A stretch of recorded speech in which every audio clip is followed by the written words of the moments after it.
வணக்கம் நண்பர்களே. இன்னைக்கு நாம கேட்க போறது ஒரு அரசனோட கதை மட்டும் இல்ல. இது ஒரு குழந்தையை கொல்ல முயன்ற சதி, ஒரு தாய் எடுத்த துணிவு, ஒரு மாமா கொடுத்த பயிற்சி, ஒரு யானை எடுத்த தீர்ப்பு, ஒரு தீயிலிருந்து எழுந்த மனிதன் மற்றும் ஒரு பேரரசை கட்டிய வீரன் பற்றிய கதை. இந்த கதை சங்க இலக்கியம், நாட்டுப்புற மரபு மற்றும் வரலாற்று நினைவுகள் எல்லாம் சேர்ந்த ஒரு கதை. இந்த கதையின் நாயகன் கரிகால சோழன். கரிகாலன் சோழ வம்சத்தில் ஒரு இளவரசனாகப் பிறந்தான். அவன் பிறந்த நேரமே சோழ அரண்மனையில் அமைதி இல்லை. அரச அதிகாரத்தை பிடிக்க சிலர் இரகசியமாக திட்டமிட்டுக் கொண்டிருந்தார்கள். ஏனெனில் இந்த குழந்தை வளர்ந்தால் அவன்தான் எதிர்கால அரசன். கரிகாலன் ஒரு குழந்தையாக இருந்தபோதே அவனை கொல்ல சதி நடந்தது. இந்த சதியை அவனுடைய தாய் மற்றும் அவனுடைய மாமா முன்னதாகவே அறிந்தார்கள். அந்த நாளில் ஒரு முடிவு எடுத்தார்கள். அரண்மனையில் இருந்தால் மரணம் உறுதி. ஒரு இரவு யாருக்கும் தெரியாமல் கரிகாலனை அவனுடைய தாய் மற்றும் மாமா அரண்மனையிலிருந்து கூட்டிச் சென்றார்கள். நகரத்தை விட்டு காட்டுக்குள் புகுந்தார்கள். அந்த காடு பயங்கரமானது. ஆனா அங்கேதான் கரிகாலன் உயிரோட இருந்தான். கரிகாலன் காட்டிலேயே வளர்ந்தான். அவனுடைய மாமா அவனை ஒரு அரசன் மாதிரி அல்ல, ஒரு வீரன் மாதிரி பயிற்சி செய்தார். வில்லு வித்தை, வாள் பயிற்சி, குதிரை ஏற்றம், போர் தந்திரம் எல்லாம் கற்றுத் தந்தார். அதே நேரத்தில் நியாயம், மக்கள் மீது அன்பு மற்றும் சோழன் என்ற அடையாளம் என்னவென்று சொல்லிக் கொடுத்தார்.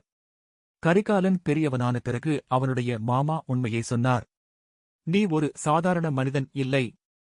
நீ சோழ வம்சத்தின் வாரிசு. அந்த நொடியிலிருந்து கரிகாலனுக்கு ஒரே இலக்கு, சோழ நாட்டை மீட்பது.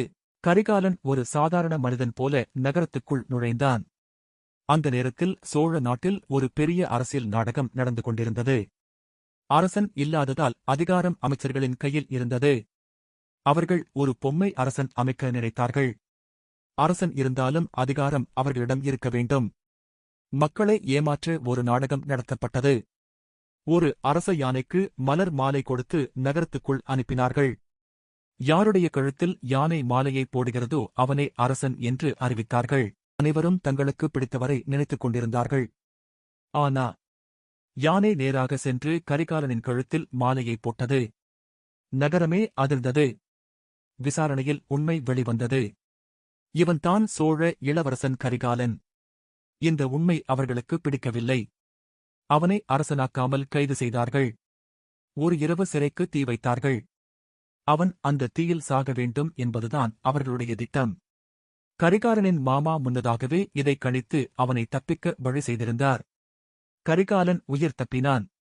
ஆனா அவனுடைய காலில் தீக்காயம் ஏற்பட்டது. அந்த நாளிலிருந்து அவன் கரிகாலன் என்று அழைக்கப்பட்டான்.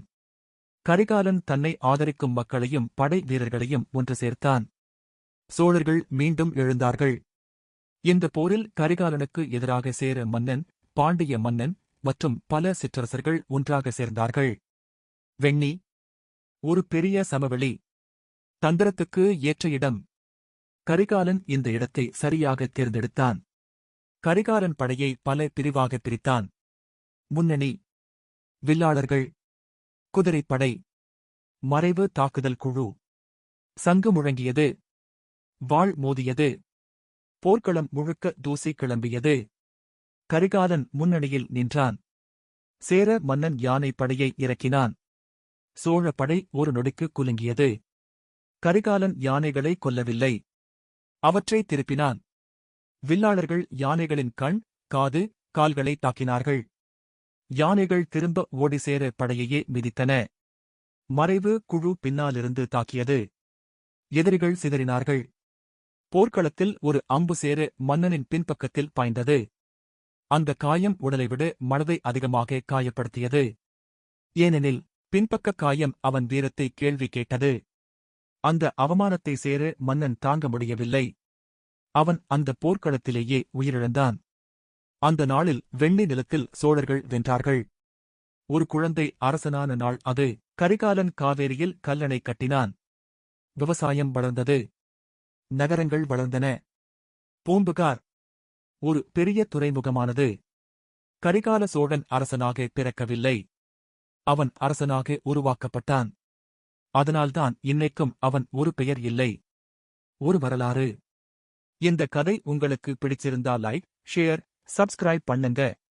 இன்னும் தமிழர் வரலாற்று கதைகள் கேட்க விரும்பினா சொல்லுங்க. மீண்டும் சந்திப்போம். வணக்கம்.